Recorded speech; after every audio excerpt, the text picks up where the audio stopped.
And now, live from Isolation Station in Burbank, California, it's the Plague Week 43 of the Allison Rosen is Your New Best Friend show. Tonight, Allison welcomes a guest. He's here to show us how to open a can of beans in less than 6 hours. It's Chef Jeff. And they are America's fruit cup. He's the apple to her pineapple, and she's the melon to his watermelon. It's Jenna Kim Jones and hashtag Al. Tone Zone is here to put away his decorations and expect us all to move on like he didn't just have 3 Christmas trees in his dang house. I'm her husband, Daniel, saying hop on board the love bus and say hello to your new best friend, Allison Rosen. Allison Rosen. Allison Rosen is your new best friend. Allison with her good times never end. Allison Rosen, doing the wavy pencil dance again. Allison Rosen, Allison's your new best friend.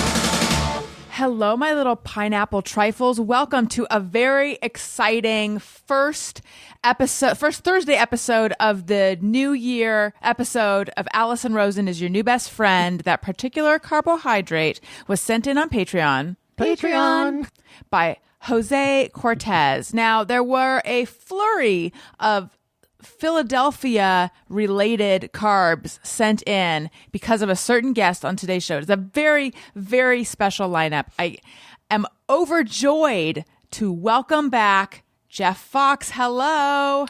Hi, Allison. Oh, thanks, guys. Thank you.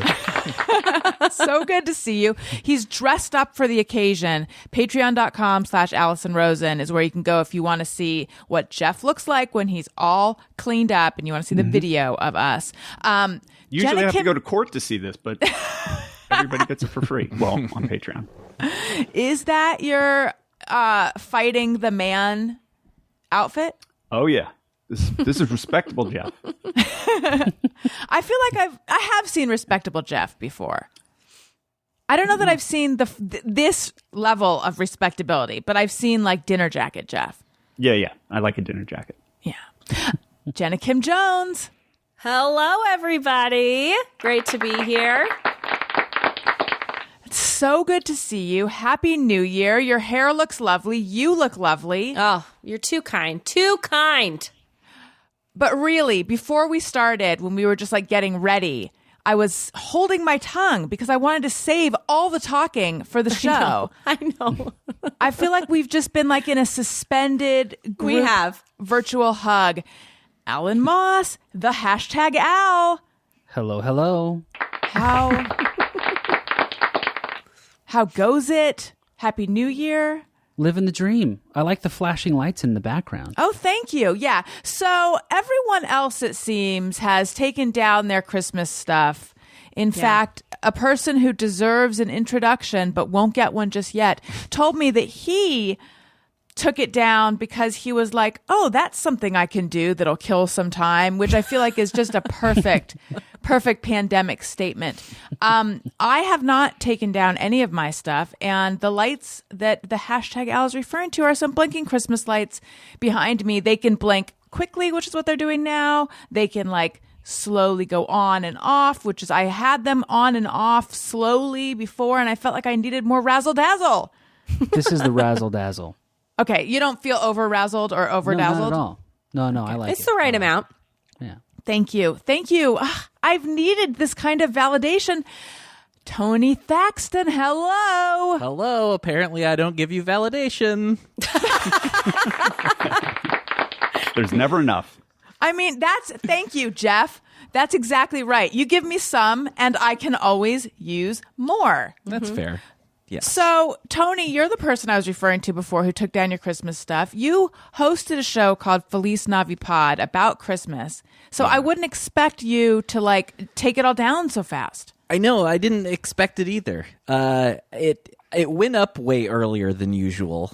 So maybe that was part of it. But yeah, I just, like you said, I felt like, well, this is going to take me several hours, so here's something to do today. But also, I don't know. I was just like, there's so little happening that I was, in addition of something to do, I was like, well, that'll bring a little change. It'll go back to the way it was. It's like, I've moved stuff around my place so many times during all of this. I know. People can really, if you go to, and again, patreon.com/Allison Rosen, where you can see these videos, you can really watch the evolution of Tony's space. You can actually see the evolution of everyone's Zoom background, which is I find very depressing. It's so depressing that all of us have had to redecorate. Not me. I'm like, you get the old crappy background. I did a stand-up show with a green screen behind me, and I was too lazy to put anything up over the green screen. They just got the green. So I probably should up my game. Screen.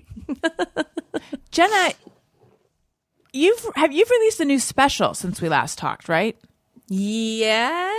Yes, you have. Yes, I have. Yes. Al, you should really ask Al these questions. Al, what has Jenna what has Jenna been up to since she and I last talked? Jenna did a pandemic live show, a socially distanced outdoor comedy show, which you should never do, but she did it anyway, and it was awesome. We recorded in the backyard of a house, the Jenna house, which was a special place. Yeah. If anyone doesn't know, Janae is Jenna's mom, and not only is she someone who gave birth to six kids. children, she also makes amazing blankets. And if you have a baby, make sure you get some Janae blankets. The best blankets. If we could all be so lucky. I'm trying to get her to make me one that's a king size blanket, and then have Jenna just roll me in it every night, but she refuses. Jenna recorded a comedy special, and then SiriusXM featured it in the month of November, and now they have it for another couple months exclusively on Laugh USA. And Voila! Yeah. And then we'll probably release it first week of March 2021 for all to experience. And what's it called? It's called In Case of 2020. Nice. Yeah, it took me a second, guys. That's how like out of it I am. That's the last. No, I've done Zoom shows. I take it back. So that was the last live show I did. We got really lucky. We like found this window where things were not as terrible as they are now with the virus, and it was great. We did all the protocols, and it was outside, and I feel like it was just this like little perfect moment in time that made 2020 just a little bit less crazy for our family. And then, not kidding, 30 minutes after we wrapped, gale force winds, like 100-mile-an-hour winds. Not only did we find the perfect window for the virus, it was also like an insane storm came in, and it was snowing the next day in Utah in September. It was like Labor Day weekend. And not kidding, the sound guys were like carrying their stuff out with tornado wind. And then you drove home in your RV in that. Yeah. And Tony, your typing is torrential. Really? I even and I know it sounded like I feel like I heard it come out of my mouth. This happens when I talk to Daniel sometimes too, where I'm like, I don't mean for this to sound like I'm angry, but I feel like it sounds that way. It's like there's like an unintentional bitch living in my larynx. I don't know why it's so loud. I changed nothing. I even checked the settings before Are you guys and hearing just the typing? now. I did not. Sometimes. Yeah. Oh. Did you switch your keyboard to whisper? Oh, I have not done that yet. Oh, that's what it is. You know, if you fixed keyboards, you could be referred to as a keyboard whisperer. It really wasn't worth me making you stopping talking. So anyway, while I was reminded while you were talking that you guys are like living the RV life, but I forgot. I think that's how much I don't associate you with that lifestyle. Which is a fair assessment. We did not think we would be RV people, and the pandemic changed us. And now I miss the RV when we're not in it. I saw a little thing a while back on Instagram that you fellas had acquired an RV, and I don't know about you, Jenna, but I totally pictured Al being an RV guy. Is this a long-standing dream? Did this scratch an itch for you? I always dreamed of being a long-haul truck driver. Ooh. I just thought, like, on the open road, nobody's your boss, nothing to worry about. You know where your bed is every night. It's just right behind you. Like, You know where your bathroom is. It's in a cup right next to you. Exactly. The Stadium Pal. It's just taped to the inside of your leg. This is very easy. I always liked going to the truck stops and going into the truck stop area where you're like, this is a microwave that plugs into a DC, like a cigarette lighter. And I'm like, this is amazing. You can do everything in a truck. And so when Jenna was like, I need an RV, let's do this. I started researching everything. Nice. I looked at Class C, which is like the van that's attached to a hotel room, and then there's like the Class A, which is like the big bus. Right. And Class A all the way. Yeah. You went Class A? We're Class A. Nice. Wait, I'm impressed. is Class A all the way something that you and your fellow Class A class say? I've been saying it at all of the motorhome parks, and no one reciprocates. They don't. Really? No, it hasn't caught on yet. No. You know why? Because Class A motorhome people have nothing to prove. It's true. You know, they're not like, well, we need to sell this to people. People are like, we have a Class A motorhome. We have a motorhome that's bigger than most people's apartments. This is a tour bus. Legitimately, our RV is bigger than the apartment I lived in. 2 apartments that I lived in. Like, it is because once you park and put those sides out, you got all the room in the world. That's amazing. Yes. Do you need a CDL to drive a Class A? No, you don't. They just give you the keys, and they're like, see you That's later. the worst part. We go and we get it, and they're like, go away, drive on. And Have we're fun. like, Check your Are you mirrors. sure? Bye. are you sure? It's unbelievable. A CDL, is that a special driver's license? Commercial driver's license. Why would you not need that? I feel like you should have that. It's because something it's special. under a certain weight.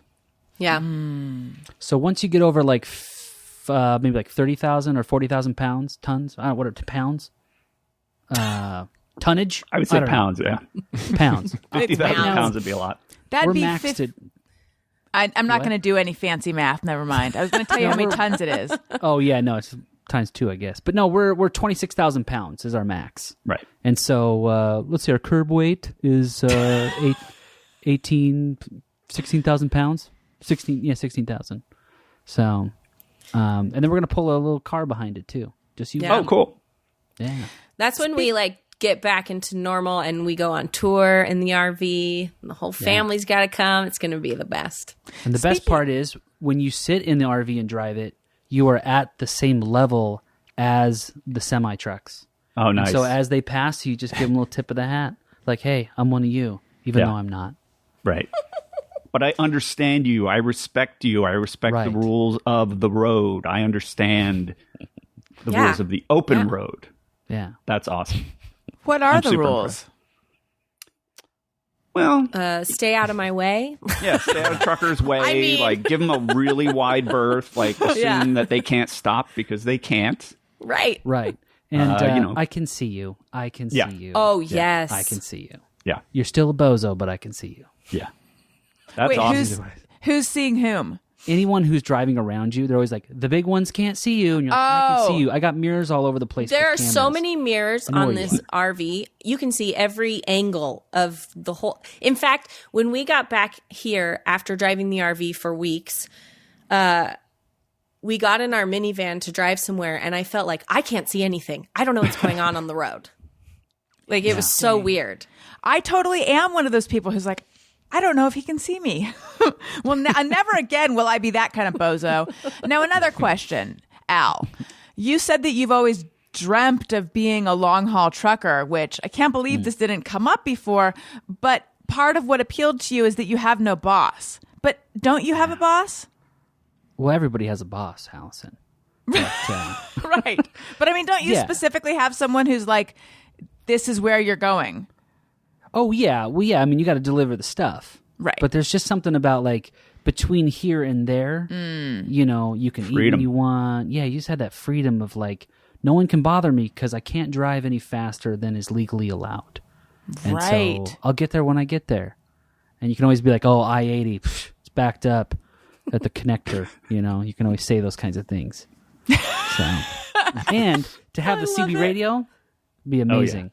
I just feel like I real some camaraderie. You could really get along with people. That's where you could say Class A all the way and get some traction. Yeah, and they'd be like, "What are you doing on here? Please." Yeah, I think all the truckers would instantly give the truckers something to make fun of.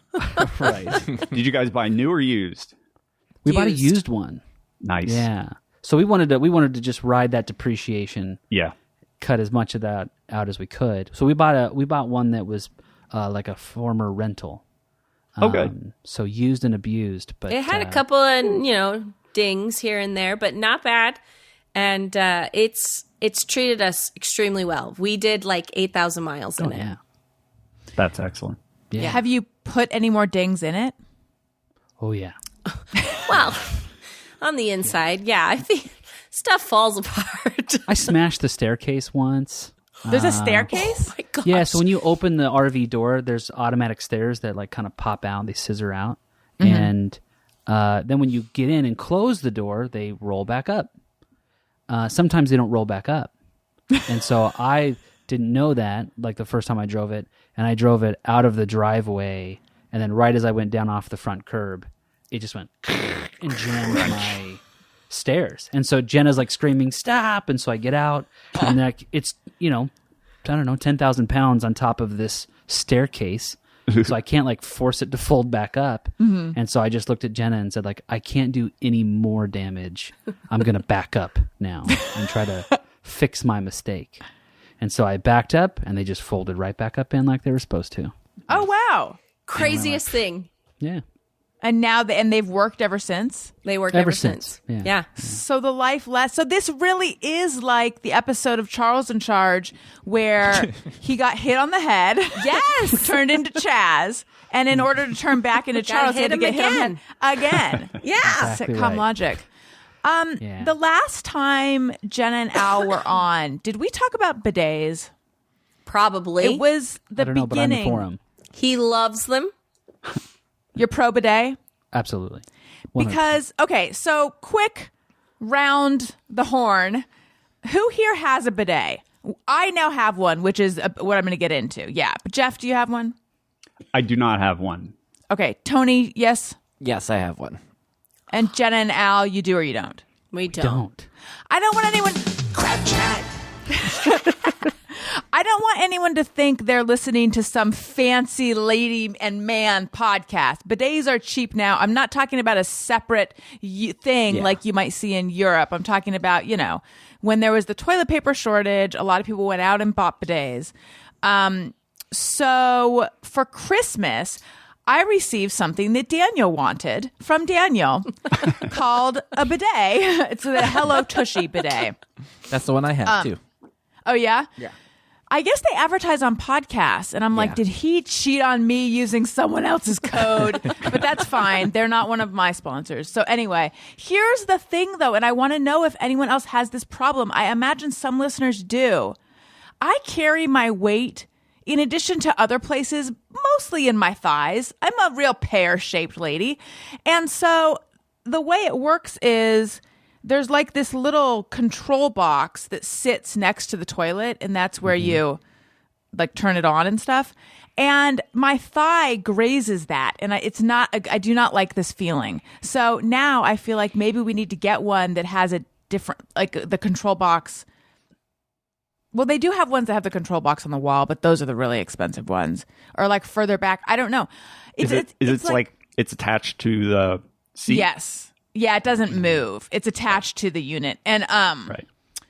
But it's not inhibiting the bidet's function or my function. Like I can stand it, but there's just something about my thigh touching something when I'm on the toilet that makes me feel like I'm in a really cramped place. And I'm trying to remember, I must have at some point, probably in New York, my legs would touch like the toilet paper holder. I probably had some like slimline thing that, you always have to like get extra bathroom storage in New York. And I'm sure that it's like bringing back memories of living in tiny spaces. And I'm not liking it, even though it's just a cramped space in like a pretty decent sized bathroom.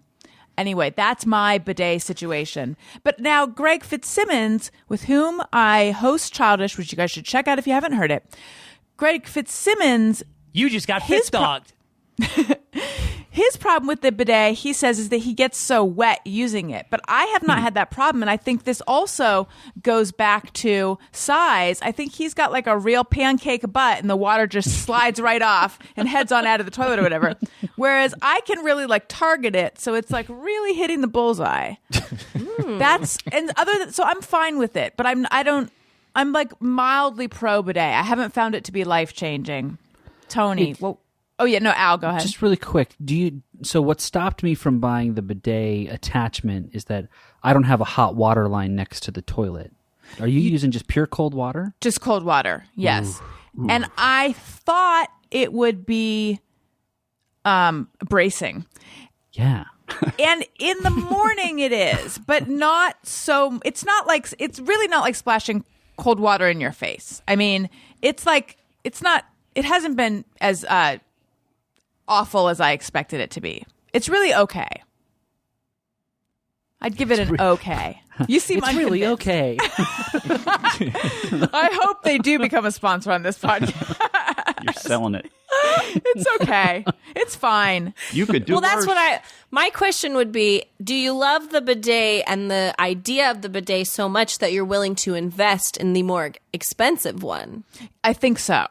By the way, as I'm talking, I'm like, are they eventually going to come on the podcast? Am I making it so they never will, given everything I just said? I think, I'm sold on the bidets. Wait, let me hear that again. I don't have any issues with an anus ride. I think maybe we'll put this in the guest bathroom and then invest in the more expensive one, perhaps. I don't know, because there is one. So the Hello Tushy model we had actually can do cold or warm water, but we don't have the warm water line like anywhere nearby. So yeah, Tony. Yes. Bidet thoughts.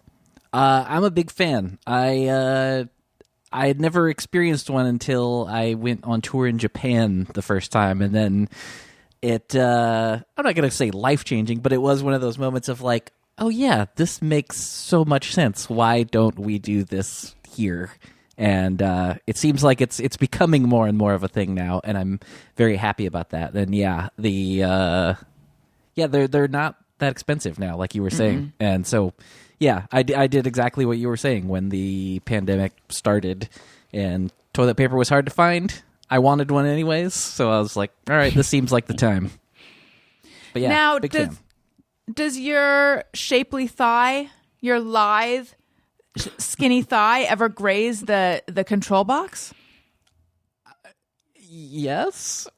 No. It's fine. Don't lie. Oh, speaking of don't lie, I have a question for the parents here, but the non-parents can weigh in as well. So Elliot is potty training right now, and this is, look, it's going great. So I'm not going to feel bad about the fact that there's 3 different levels of presents that he receives when he uses the potty. He gets a tiny one for just trying. He gets a medium present for peeing in the potty. And then he gets like a decent present for pooping in the potty. Now, I don't know where this goes because eventually we're going to have to cut him off. I've been giving it away. What the hell? Wait, what'd you say? I've been giving it away. What the hell?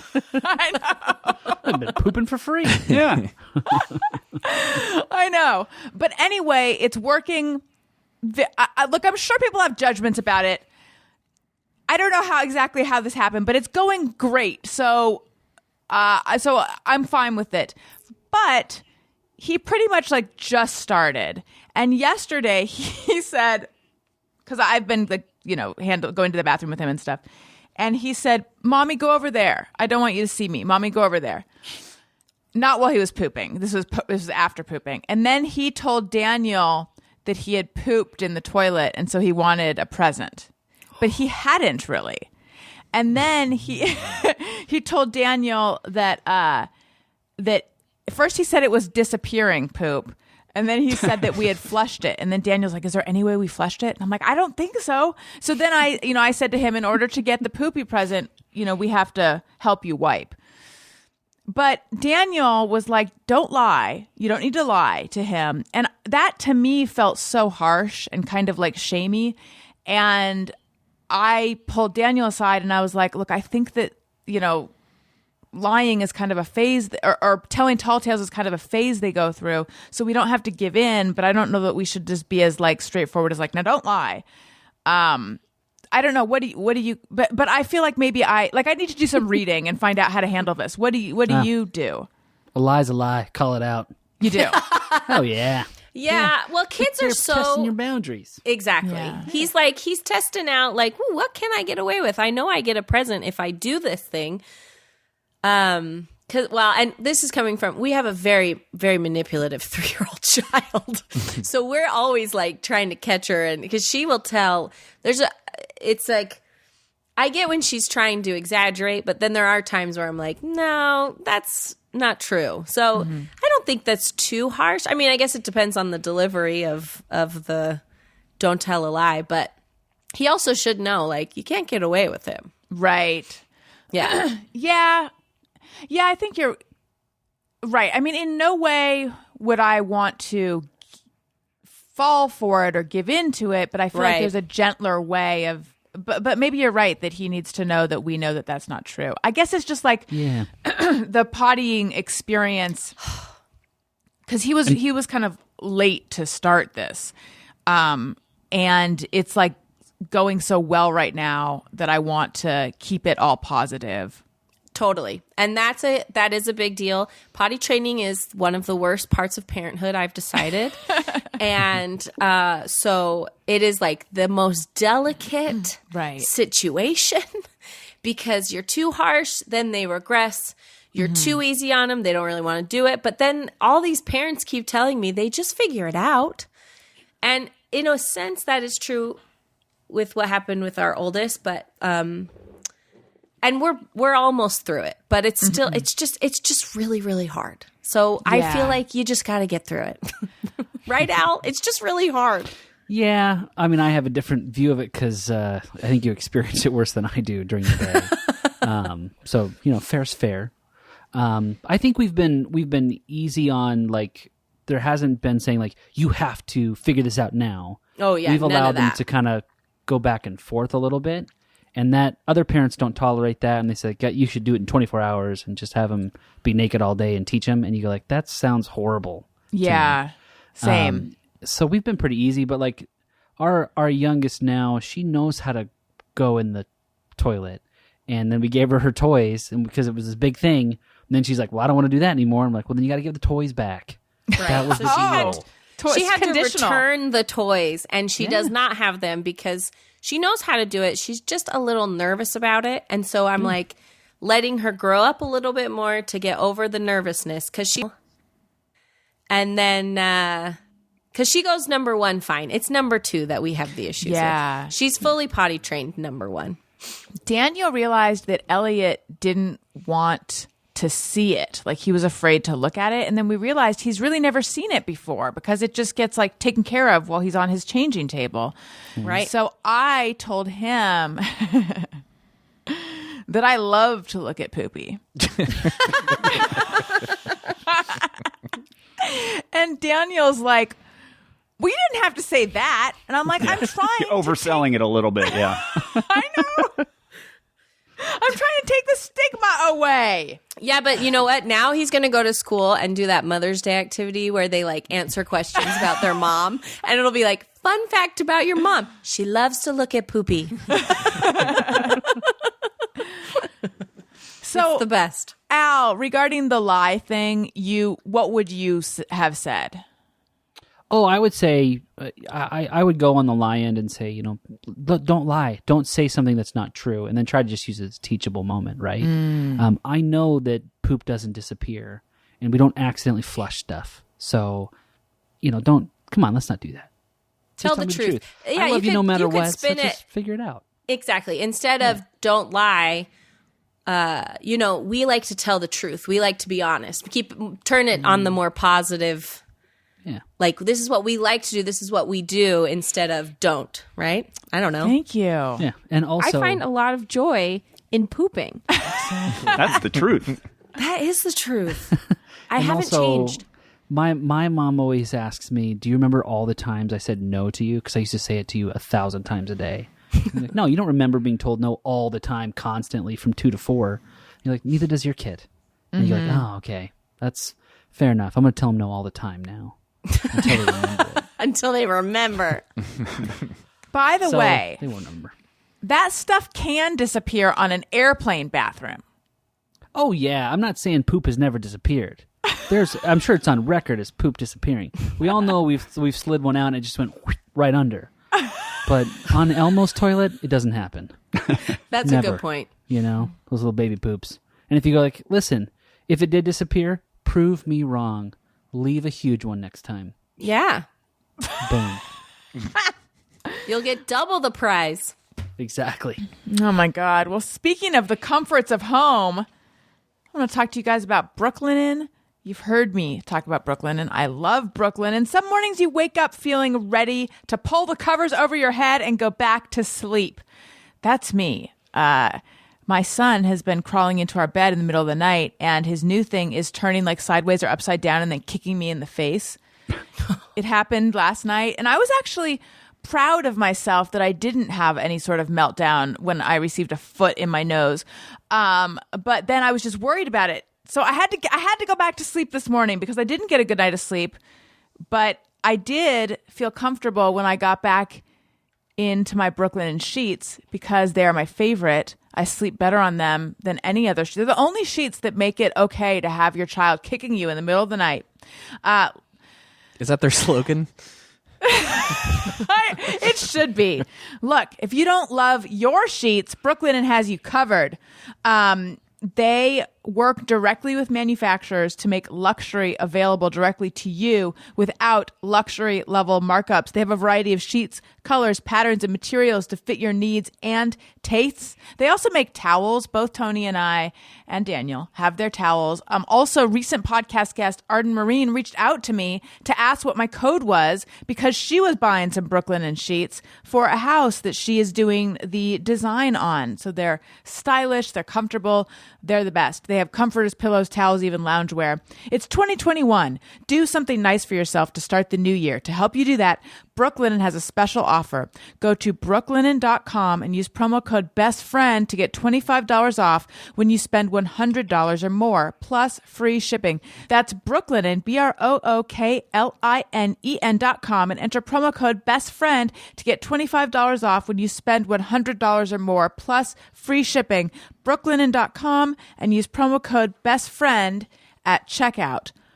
Also, I want to talk to you guys about Better Health. The new year can be a good time for a mental health check-in. If you have always wanted to try therapy, or you'd like to try it again, or you just need to talk some things out, BetterHelp offers online licensed professional therapists who are trained to listen and to help with issues including anxiety, depression, stress, difficulty sleeping, LGBT matters, anger, family conflicts, and more. Finding a therapist can be intimidating and time-consuming. With BetterHelp, you can simply fill out a questionnaire to help assess your specific needs and get matched with your counselor in under 48 hours. Then you easily schedule secure video or phone sessions, plus exchange unlimited messages with your therapist from the comfort of your own home. Of course, everything you share is confidential. If for any reason you're unhappy with your counselor, you can request a new one at any time at no additional charge. They will get you to the right person for you. BetterHelp is a convenient and affordable option, and our listeners get 10% off your first month with the discount code BESTFRIEND. Get started today at BetterHelp. That's betterhelp.com/bestfriend. There's no shame in asking for help. Where are you guys with air fryers?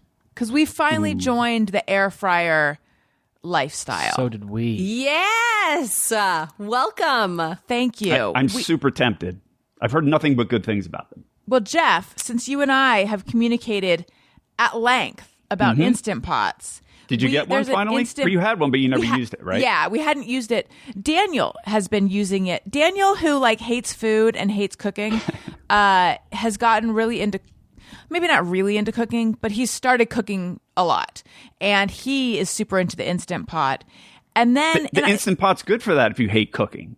It's so easy, and it makes a whole bunch of food, and it comes out awesome always. Yes. That is that's how they should sell that. They should. So just because counter space is at a premium, we got there's a special lid you can buy made by Instant Pot that turns it into an air fryer. Wait, what? So- Oh. Yeah. It's like a lid that you just put it on it, and it comes with a basket too.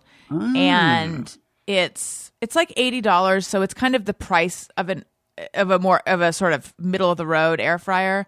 But yeah, it works really well. And he's been making all sorts of stuff in that. And now I'm like, maybe we should just spring for the actual standalone, or like the one that's out all the time and maybe fits a little bit more. Maybe I'm becoming anti-mic. You know that, like, I'm married to my microwave, even though I won't be Lean Cuisine's bitch anymore. But I'm thinking maybe all the stuff that I used to make super mushy in the microwave, I could now make crispy in an air fryer. Yes. Good. Yes and no. So we love our air fryer, but I do feel like we're constantly playing the game, will it air fry? And sometimes it's a home run, and sometimes it is maybe we're doing it wrong, or maybe it's too hot. So but it's fun. I have a new recipe. Yeah, it's called blackened hot pockets. Oh my gosh. Al tested to see if a hot pocket would air fry. It did not. I would have thought it would have. It's called just a charred Cajun brick. style. Well, to be fair, they say like, yeah, put it on the max and then just put it on the air fry and then just watch it. And the reality is you still have to dial in the right temperature. Who's Right. they? You're like, I was I'm not like- here to watch things. If I was here to watch things, I wouldn't be using an air fryer. Exactly. Wait, who's the they? The air fryer proselytizers? Big air fryer. Yeah, Big just air people fryer. who are constantly preaching air. Yeah. We talked about air fryers a lot. We put it out to our podcast listeners. There was a lot of passion.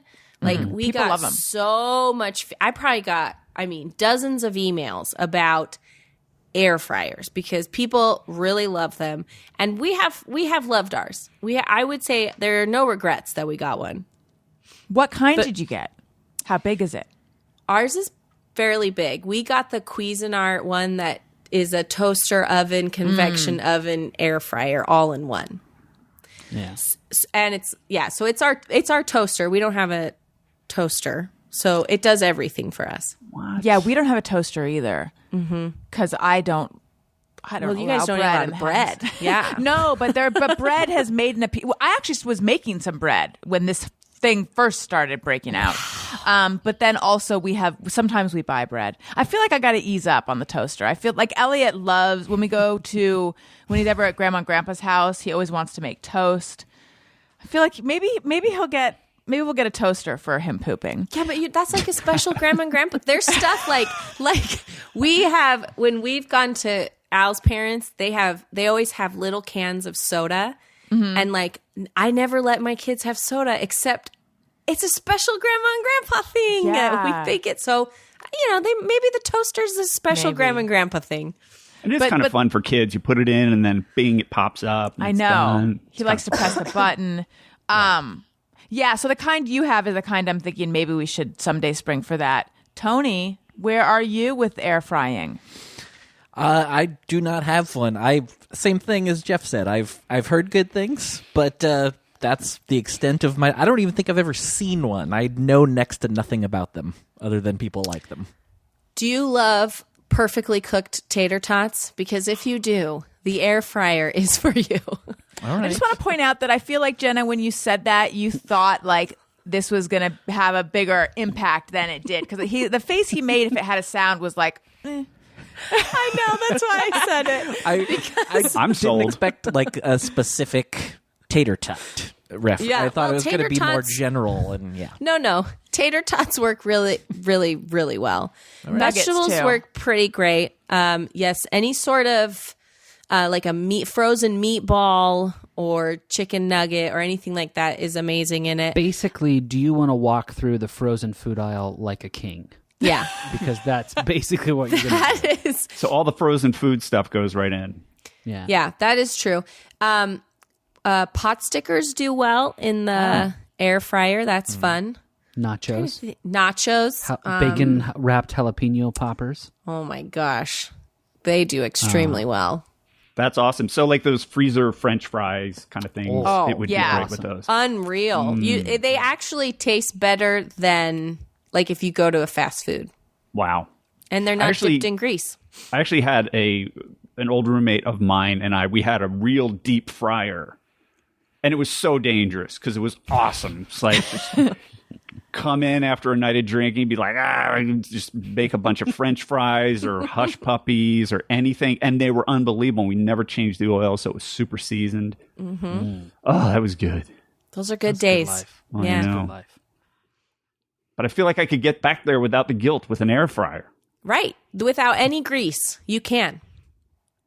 I read an article that said that an air fryer is basically just a convection oven. It is. Yeah. That's all it is. So then your air fryer that's also a convection oven and is also a toaster, is it 3-in-1 or is it 2-in-1? Like you bought a convection They oven. call it Read manuals. They call it No. well. There are options. So you can toast, bake, convection, air fry. Right. So our microwave is also a convection oven, a convection oven microwave, which, you know, where you often see something like that in an RV. Yes. I was surprised to find that out, but I went onto YouTube to be like, how does this thing work? Because whoever made it, they didn't include a lot of pamphlets, and it's not like I got it at a mom and pop shop. It's like it's KitchenAid. You could up your brochures, KitchenAid. But anyway, I wondered, is an air fryer or redundant since we have this? But Daniel would say no, and I'm not really sure why. And if he were on the podcast, he'd have a lot to say both about how it turns out he was right about the lying and then also about why they're different. But he's not here right now. He's watching our children because we have no childcare, and I don't know when we're going to have it again. And truly, we're drowning. But it'll be okay. Okay. Tony, I have a question for you. What's that? Now, you were introduced to the bidet in Japan, which is also, by your own admission, the only location where you wear a bathrobe. So was this the same trip? Because how deluxe? I guess so. Probably, yeah. I mean, I've been several times, so probably, Okay. yeah. It was probably that first time that I did both of those things. So Yeah. you were like wearing a bathrobe and using a bidet. Sure. If that helps this scenario, yes. It does, yes. Okay. I have a question about bidet. Yeah. It's my question of bidet.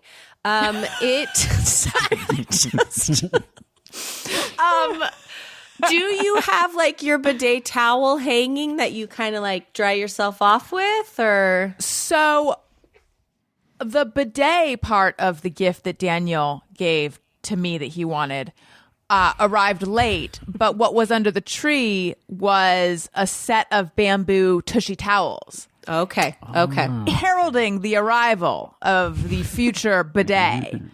But, no pun, I have not even found that I've needed them. Again, according to Greg Fitzsimmons, the water gets everywhere. So I was like, oh, it's good I have these towels, but my butt can handle a targeted spray and I really, I haven't used the towels yet. But I think Awesome. I was the same way. The first time I used one at someone else's house, I thought this is going to get all over the place. I'm going to need a mop bucket or something. And there was practically no mess. It was nothing. I thought it was going to drool and dribble all over the place. It was nothing. The mess, though, was created when Daniel set it up. I was like, ooh, cool. And I wasn't sitting on it. I was just standing there and I turned it on and it shot straight out of the toilet and hit the door. It's a powerful stream. Tony, do you have Bidet 101? It's Bidet 101. I know. I first experienced it in Uruguay. And so I was in South America. You see this other weird toilet, and I twisted the handle, and it slammed into the ceiling. And I shut it off, and I went like, I'm not sitting on that. No way. Right. So, that makes sense. Anyway, yeah. Sorry to interrupt. I just found a plush bathrobe. Not plush, but like a heavy fleece bathrobe that I'd forgotten that I had, which came in perfectly handy now that we've got California cold weather.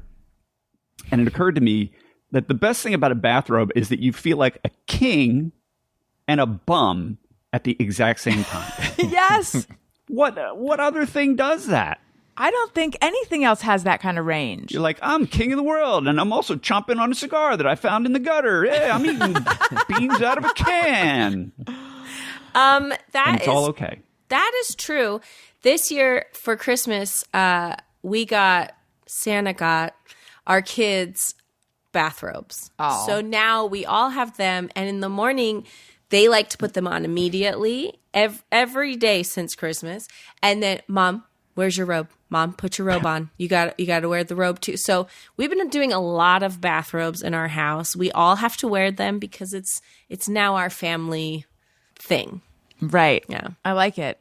I've never really been I'm just a robe in a hotel person. And I've wanted to bring that lifestyle to my home, but it's never really taken. But then today, when I got out of the shower, I thought I could really go for a robe right now. This one's super heavy duty and warm, so when you put it on, it's just like putting a quilt on. Is it as cozy as your hoodie that you made me try on? Almost. It doesn't have that little like lining inside. Right. But I was going to try wearing that hoodie with that thing on. And I thought I would just pass out cold. Yeah. Wow. Yeah. It'd be too much comfort. You'd choke on the comfort. I know. Never go back to normal life. I have not been watching SNL. I would be open to watching it. Daniel, for some reason, doesn't feel like watching it. However, did you guys see the sketch that went viral? Okay, of Christmas morning, and it's like a song. It's a rap, right? It's like a rap song, and they're all talking about all the cool gifts they got, and the mom, played by Kristen Wiig, just got a bathrobe. Like that's all she got, and she's supposed to be so thankful for it. I thought it was pretty funny. Maybe my 2021 resolution, in addition to returning to making the bed every day, I've been doing that this last 5 days, I'd say, and I feel so much better. I wish I had never let it go. It's a small, doable, like Jeff, yours was to eat waffles one year, right? Yeah. This is small and which doable. I followed through on proudly. You have to set achievable goals. Yeah. This is like that, but maybe it'll also be to get rid of some of the ums, because I'm hearing a lot of ums coming out of my mouth. So maybe I'll say instead. What I was going to say was, and this could be a controversial topic. Tony, can you play something to indicate maybe a do?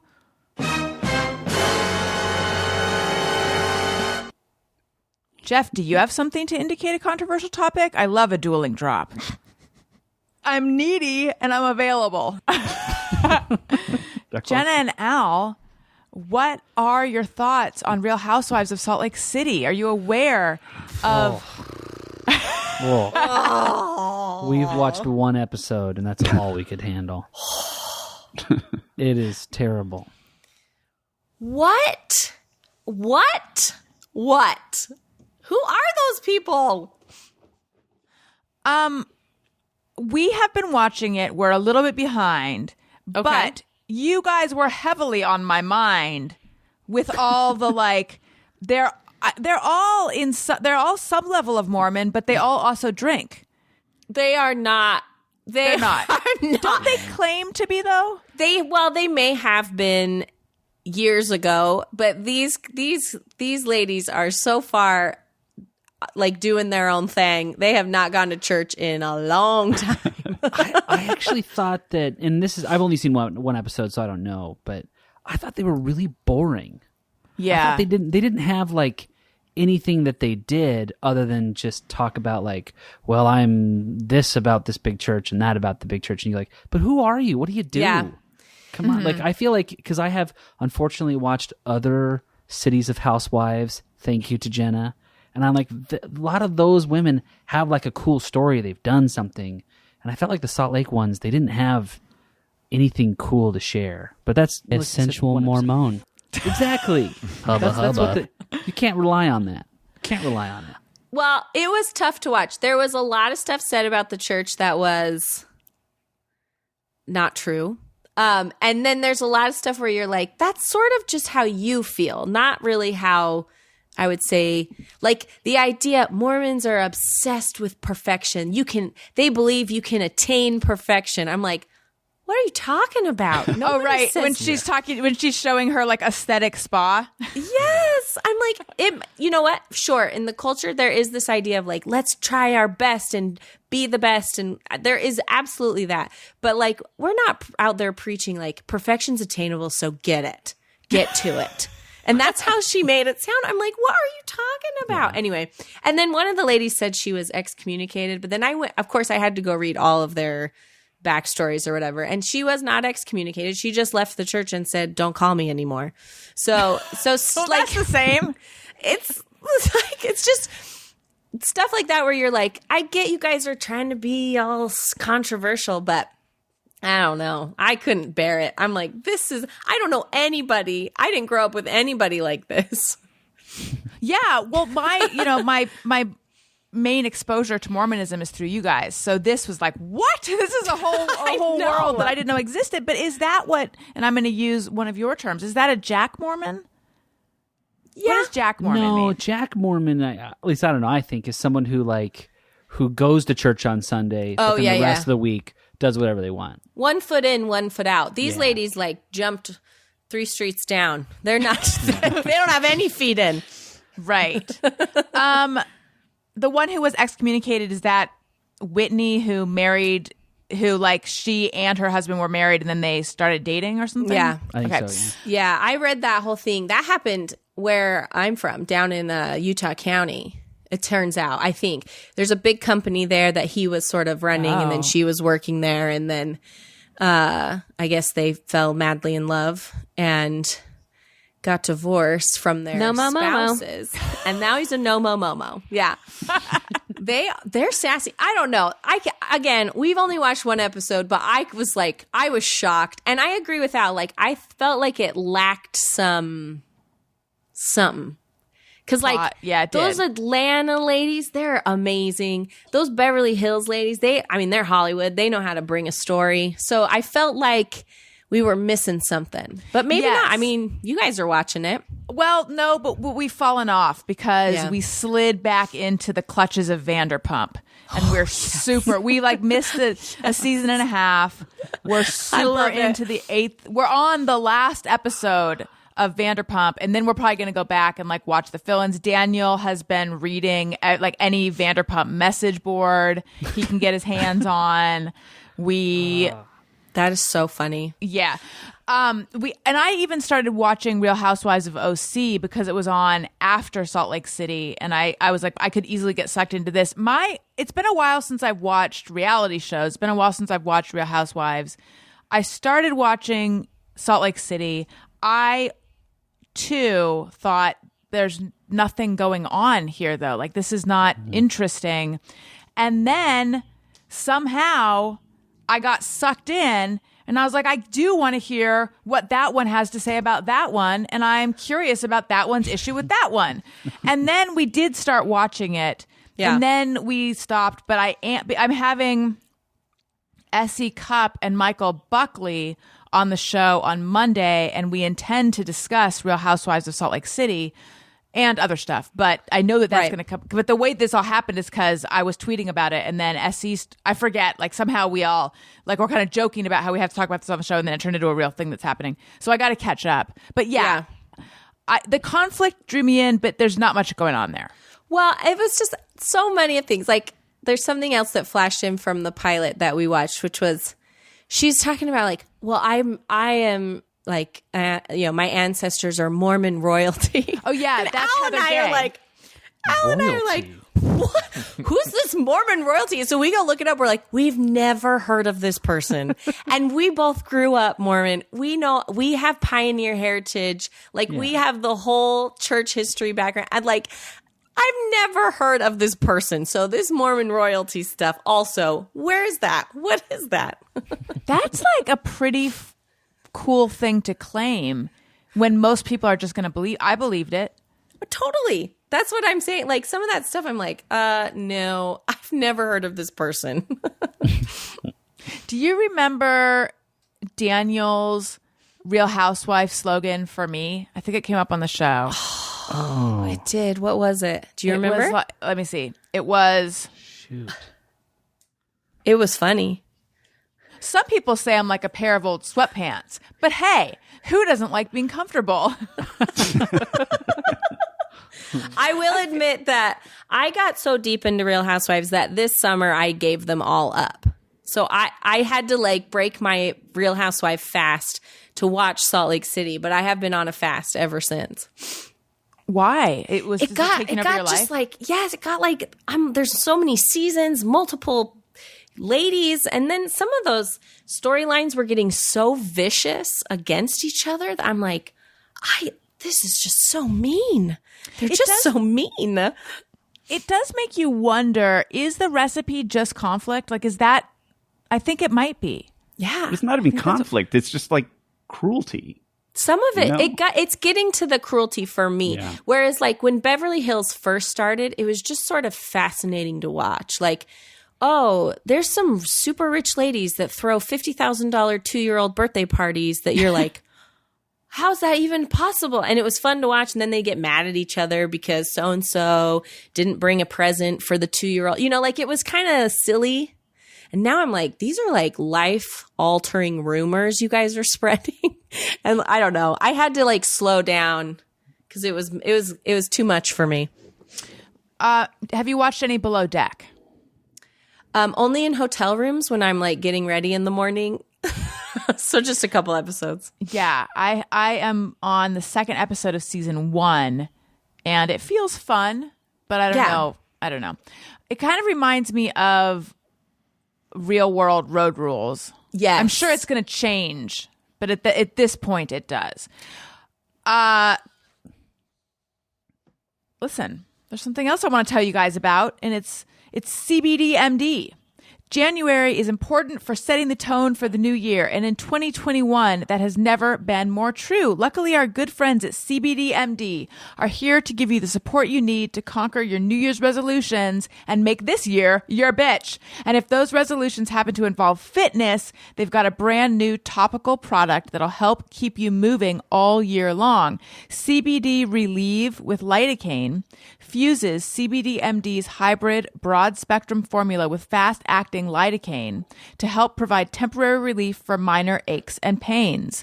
So when I throw out my shoulder from making my bed, or what I actually have done, which is I over vacuumed. I didn't know this was possible. Tony, I got myself one of those cordless vacuums, and then I overdid it. I went nuts with it, like lifting it in the air, vacuuming the vents, doing the baseboard. I was like swinging that thing around, and then it really did hurt. And then I really did use this CBD Relieve with lidocaine, and it made it feel better. And with the new bag-on valve spray technology, Relieve can be applied comfortably at any angle, even upside down. And to make it even easier to get the year started off right, they're offering all our listeners 25% off your next order when you use the promo code Allison at checkout.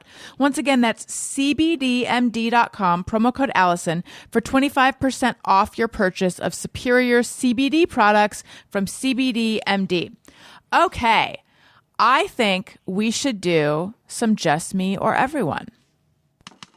Sometimes I ponder on something I have thought or done. Is it just me or everyone? Okay, Jeff, I think you have a couple Just Me or Everyone's. Am I correct? That I sent to you? Yes. I believe so. I remember one. Okay, do that one, and then I'm curious what the other one is. Just Me or Everyone. I've never seen the show, but do the ads for The Masked Singer just creep you the fuck out? Is there just something creepy about the mask, like the aesthetics of it, and the colors, and the lighting, and the music, and the judges, and the wah reaction at every commercial is exactly the same. It's like somebody doing something wacky, and it's just, oh my God! And it just has this like weird, like Cirque du Soleil meets New Orleans cat house aesthetic to it that just creeps me out. It feels like I'm watching a game show that is from a dystopian near future movie. Like this is a game show from like Hunger Games. Yes, world. Hunger Games. Yes. Yeah, and it just and it creeps me out. And And I think if you saw that in a movie, you'd say, that's freaky. That's freaky and wrong. And that's obviously supposed to be freaky and wrong. But I guess people watch it and like it. People But anyway, love it. Apparently. it freaks me out. It creeps me out so bad. Like, I have to change the channel. Just the... We tried to watch it. We tried to watch it. I sat down and said, let's do this. It's a new show. This is going to be a great idea. And one episode in, I'm like, I can't do this. I can't do it. I'm out. It's got to be ridiculous, right? Yeah. We would fast forward. So we would watch them sing, and then we would fast forward through the whole episode to get to the end to see someone take a mask off. And it was just too much for us. Yeah. It was too much. Yeah. It's like every commercial is like Ken Jeong freaking out, and then Jenny McCarthy's doing the Home Alone. Oh my God. It's like, I cannot fathom that anything happens on one episode of that show to justify those reactions, much less every week. Well, and how do they know what to guess? Yeah, exactly. Of all the singers, who is it? I don't know. Yeah. Bobby Brown. I'm just going through the whole Rolodex. Yeah, it could be So, there's too anyone. much- Yeah, they must have a list of Donny Osmond through somebody else. I don't know. Marie Osmond. Yeah. I've never seen The it. whole range of singers. Tony, have you seen it? I've seen one episode, and the judges were my biggest problem with it. They're so annoying, and the guesses they make are just people. They're so bad. There's no way this dumb show got Brad Pitt, or they'll make that big of a guess, and it's The of Big course that's Bang not. Theory of reality shows. How does it work? It's the Gong Show. I mean, you get out there and you sing, and people go, I don't know. They So have, they three people. Yeah, go ahead, Jenna. They basically have a few people, and then what happens in the episode, based on the one that we watched, was they would give a backstory on this person. So I had this challenge, or this, that, and the other, and it's very vague, and the person's in the full costume for the whole backstory video, so you don't know who it is. Then they come out and they sing and do weird dance moves in this crazy outfit, and then the judges guess based on the singing and the backstory who the singer might be. But it's true, they guess outrageous. And is there a new masked singer for every episode? Yeah. Oh, I didn't realize that. I thought it was all season. It's leading up to. Oh my God! It's I think it's No, I think they start with compete. 10 people, don't they? They have a whole Yeah. bunch. So they'll do a few masked singers an episode. And then I think after that, they start to eliminate. And then one person wins the masked singer. I didn't realize this. And now there's spin-offs. Now there's the Masked Dancer or something. Yes, there's a It's masked dancer. You should. I should know. I am fairly certain, based on Twitter, because I follow the Backstreet Boys on Twitter, that Nick Carter might have won. No way. Yeah. You would think I would know. He's, we have a past, but. I've been following him around. That's the real reason we got the RV. We're just trying to figure out where's Nick Carter today. It's pretty tough. I will say that I forget. I think the show is from Korea or something like that. Oh, originally. probably. Probably. And there is a restaurant. It was actually a Thai restaurant that I've been to in Studio City multiple times. That before Masked Singer was on here, they would be showing the Korean version or wherever it's from at this restaurant every time, but you could never hear it. And so I didn't know what this was, and it's extra crazy, having no clue what it is and just trying to figure out what you're seeing on the TV. Seeing people in a mask, okay, they're singing. I thought it was more like The Voice or something, where it's I didn't know it was celebrities under the mask. I thought they were just picking the people that had the best voice or something, but it's much dumber than that. Yeah, no, it is. That would actually be more entertaining. Just seeing it as this surreal thing that you don't understand at all. Much, as opposed to there's a concept that I'm supposed to think is awesome and I don't. Yeah. I was very wrong. Nick Carter did not win. But the season, they've had 4 seasons already, you guys. Wow. And the last season was won by Leanne Rimes. Well, at least she can sing. That's a big name. She's a real singer. I thought the point is that it's not, I mean, I guess Nick Carter is too, but I thought the point is that it's people you wouldn't expect to be singing. Well, I know, and if she sang that blues song, you would know it was her immediately. Right. I think it's a mix of random celebrities and actual singers. Because I've even heard too, like they've had like football players. It's like they take That's the mask true. off, and it's like most people don't know what the majority of football players look like. With they usually have a helmet on, and so like they take the mask like. I tell you what, that is LeBron James singing a solo right there. That's LeBron James. He's singing a solo. I saw those dance moves. That was Ray Lewis for sure. But yeah, so I think that makes sense that it comes from overseas or something, because the aesthetic is just so, I don't know. It just creeps me out. Jeff, your other one was about the a certain disgraced politician's toot. Oh. Oh, yeah. When Rudy Giuliani was appearing before whatever court with whatever kooky idea he had, that he beefed 2 or 3 times on mic, and at first I thought it was fake because it sounded exactly like one of my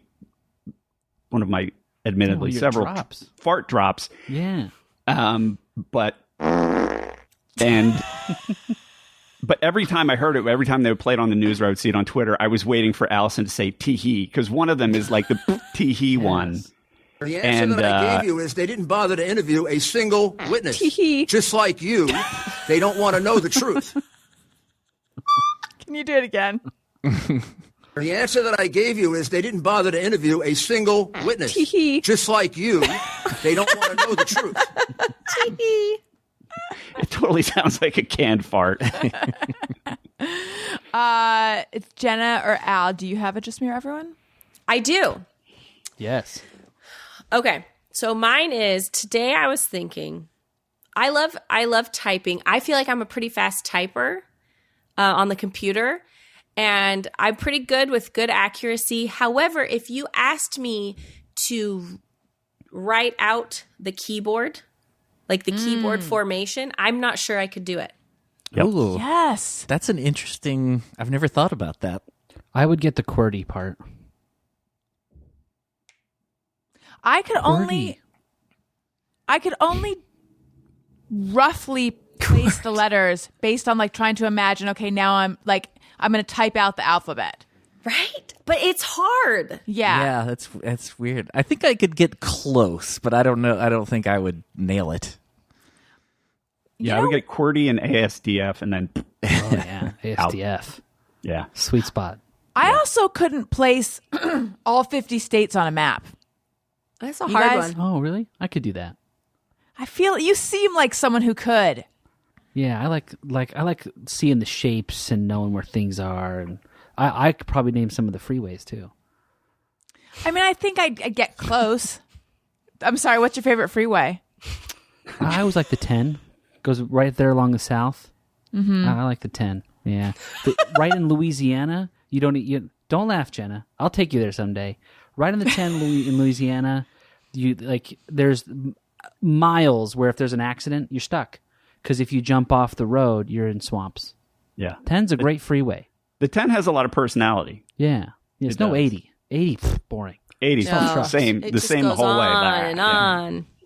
But 10, it's like the 10 you start, you're in the Panhandle, you're in Louisiana, and then Yeah. you're going across Texas, and then all the way into California and Los Angeles. It's got a lot of range. It's a fantastic interstate. Yeah.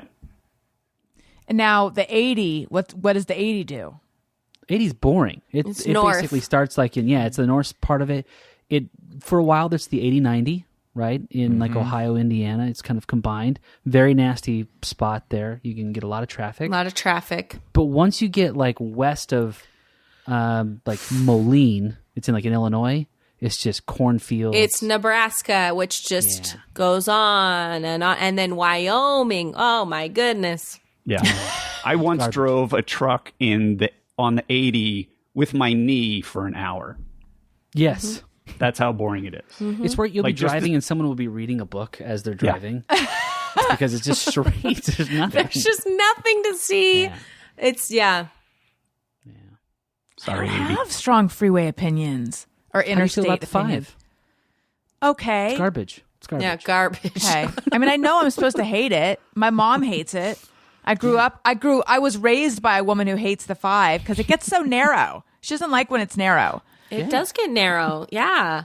It's a little nicer farther up north, but it's pretty rough. Yeah. Well, I-95 is an exciting freeway. What does that do? That's the pipeline for the East Coast. Yeah. We're getting on I-95. We're going to Florida. Hey, taking 95. We're going down to South Carolina. Oh, 95. Oh, we're going up to New York City. Yep. That's a good one. Very exciting. Yeah. I mean, it sucks to drive, but it's exciting. To commemorate the time I lived in New York, which I don't talk about often, I'll love I-95. Yeah. There you go. It's my new favorite. Good choice. Tony, do you have strong street opinions? No, they all kind of just, and I've traveled a ton, and they kind of just mostly blur together. There's some things that stand out. Usually the ones that stand out are the ones that are the bad ones for me. But I don't have super strong opinion. I will say I kind of hate the 110 out here. Oh, yeah. Especially like The when you're 110's on the the worst. old part where those exits and entrances are so short and seem extremely dangerous. The 110 was like the first freeway ever built, and it was before they figured out how to do them. Yeah. And it was for cars that had a top speed of 35 miles an hour. So there are parts of the 110. This is absolutely true. There are parts of the 110 where, you curve to the right, and if you do that, the road kind of cambers so that you can kind of come into. But you do it on the 110, it's like it cambers in the opposite direction. So you're going fast and turning right, and your car's pitching this way. And then for people that have never driven it, there are literally exits that say exit speed 5 miles an hour. And you think, you see 25, 35, you're like, yeah, I get it. Slow down. Those, if you don't hit those, if you hit those at 6 miles an hour, you're dead. It's like you for real have to go to 5. And then when you're going to get back on, it's like a right turn. So you pull up to a freeway, you have to come to a stop. There's no on-ramp really. And there's blind traffic coming past you. It's insane. Yeah, it's it's really terrifying. crazy. Yeah. Like I've taken people from out of town on the 110 to be like, oh, you got to see how terrible this road is. It's unbelievable. How fun for your friends. They're all car people. They like it. But wait, is again a terrible sense of direction here. But the 110 is the freeway though that is sort of beautiful in stretches, right? Maybe not. It ends in Pasadena, It's right? it's a little nice, sort of from downtown out to Pasadena. It's scenic, but it's dangerous. Yeah. as anything. Yeah. I'll get out. Yeah, it's really. But then the 110 from downtown south, it's like Mad Max times. It's built professionally, but it's like it's road warriors. Like, I'll drive that tanker. It's just it's just mayhem. It's just all tanker trucks, and the road is just so beat up. But I think what I'm thinking of, I believe, all of a sudden you get onto the 110 and all of a sudden it feels like you're almost in Northern California, like you're going under brick overpasses. And did I dream this? A little Maybe bit. I did. No, it's a little bit like that, like out towards Highland Park. Yeah, I think that's what I'm thinking of. Yeah, it's old timey. But now, what about Route 66? I haven't taken Route 66. I don't feel anything for it. I've taken it. It's nice, but it's That's the one that goes across the country, right? not completely across the country. Lincoln Highway goes completely across the country. I don't think Route 66 goes all the way across, but it's fun to do, but it's slow. Maybe there's more on it now than when I drove on it, but it's one of those roads that you drive on it, you think I'm going to take the path less taken. I'm going to go a little slow, and then you're halfway through it, and you're just like,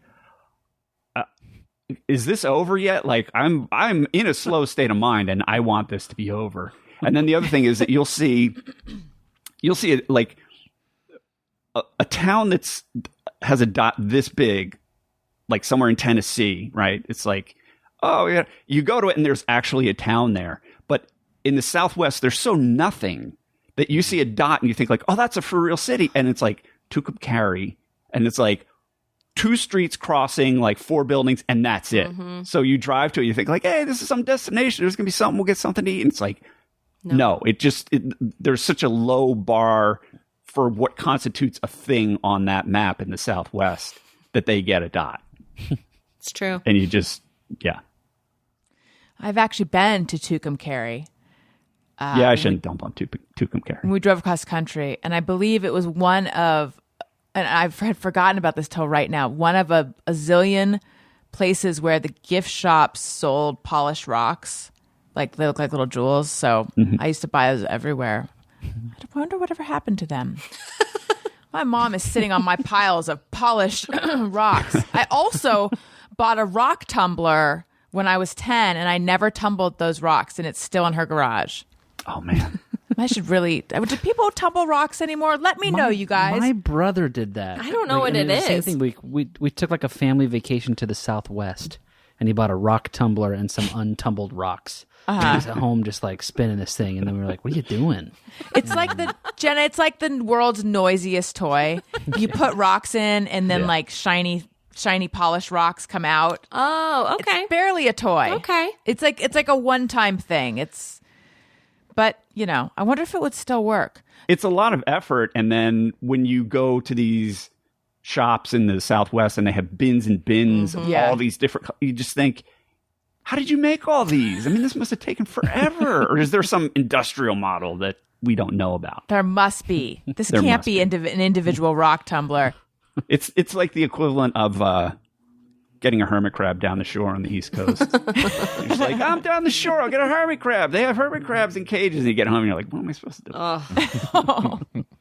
Let them climb on your polished rocks. Al, do you have one? Just mirror everyone. Now that we can't see movies in theaters, I feel like straight to streaming is the new straight to DVD. It does seem like a step down. Yeah, so like right at the beginning, they would say, "Oh, we were about to release this, and now we're going to send it home and charge you $25, and you can watch it at home." And we did that for like one or two movies, and we felt special, and we thought like, "Oh, we're cheating the system." And now some of our streaming services, some new movies have been released. It's like straight from HBO or whatever, and I go like, "Is this a good movie? I have no." Is this a straight to DVD? Am I going to go talk to somebody about this? And they're going to be like, that's a crappy movie. It was straight to DVD, you idiot. Yeah. And now I don't know. It's true. I can't judge a movie anymore. That's true. Do you remember what you saw? Oh, yeah, definitely. What was that movie, Jenna? The one we watched Super last High? night? The High Note. High Note. The High Note. It was cute. It had a banging cast. Yeah. The girl, Melanie Griffith's daughter. Oh, Dakota Johnson? Diana Ross's daughter. Diane Ross's daughter. Tracy Ellis Ross. Tracy Ellis Oh, yeah, Ross. Yes. Independence Day president. They mentioned Michael B. Jordan. They mentioned him. Michael B. Jordan was mentioned. I haven't even heard of this movie. Oh, it's It just came out on HBO Max. It's It cute. even sounds funny. Sorry, HBO Max. We're currently watching. What are we watching? There's some show we're watching, or that we just finished watching. That's The Flight Attendant, which was a HBO Max thing. Yes. Did you watch that? We watched 2 one episodes. or two. I didn't love it. I didn't Yeah. love it. I felt like I was supposed to, but I didn't really. Yeah. Yeah, we just went like, this is all your fault. I'm supposed to feel bad about this? Oh my God, you guys, we have a surprise visitor. Oh my God. Oh. Buckle up. What? Greg Heller. Hi, everyone. Totally Hello. unsatisfied. Oh my God, look at Jeff. I hate babies. You don't want to Google how to wash a baby's dong. Oh, you really don't, actually. I mean, it's pretty easy. He just, as soon as you put him in the bathtub, he immediately washes it himself. He does? Yeah. We always talk about that. Like, he doesn't have access to his dong all day. And as soon as he gets in the bathtub, he just like attacks it. I'm very excited to see it. He's very excited to be naked. How's everyone doing? Look at this. Whoa. Fancy. Fancy. What are you drinking? Hey, it's Chardonnay o'clock over there, right? It's Chardonnay o'clock. Some very cheap white wine that I got. We're all good. We're catching up. We're doing some Just Me or Everyone's. But I, by the way, I didn't even tell everyone that you were maybe going to show up. And I was thinking, if you don't, I probably should have let people know, because they're going to be like, where's Greg? Where's Greg? Where's Greg? But then here you are. How exciting. I don't have very much time, because this is like, you all know, this is like where he's just about to get put to bed, and we're like finishing feeding him and all that. So I have like a small window, but I just wanted to say hi. Hi. Hello. Good to see you. It's so good to see you. How's being a dad treating you? What? How's being a dad treating me? I love it. That's awesome. I love it so much. We ended up like sort of karmically unfairly. Ellis is really easy. Like when I tell, That's awesome. or when other people tell me about their kids, I'm like, your kid sounds really hard. And I tell them about Ellis, and they're like, no, dude, your kid is just really easy. Like he eats everything, sleeps all night, almost never cries. He's just so like a great. sweet kid. That's awesome. That's cool, bro. That's the way shit goes down. Yeah, that's true. So I think we got lucky. It's unfair, but we got lucky. I love it. I love like every day I'm a dad. I'm super into it. How's Atlanta? We love it. We love Atlanta. Yeah, we're like, we're a popular state. We're Georgia, and Yeah, I've seen you guys in the news. good weather. Right. Is it super, like, does it snow and stuff where you live? No. It snowed on Christmas Eve, a whisper of snow, Wow. which made our kids feel like it was magic. We don't measure snow in inches. We measure snow in time. It snowed for 2 minutes, Yeah, and that's all we do. Yeah. yeah. Right. Whatever. Yeah. Counts. Yeah. It No, counted. you can drive the golf cart year round. That's what we like. Mm-hmm. So we just drive the golf cart. And how far away are you two from each other right now? It's 75 separate feet. houses, and I just kidding. I'm on the main floor. Al's upstairs. Yeah. You can't be trusted in the same room. Understood. Jeff, why are you that? Why am I what? Just for this? I'm a state senator now. Are you really? Yeah. He has a very strict work from home Yep. in his house. Yeah. Yep. Keeps me busy. casual. Keeps me busy. I like it. Well, I'm fine.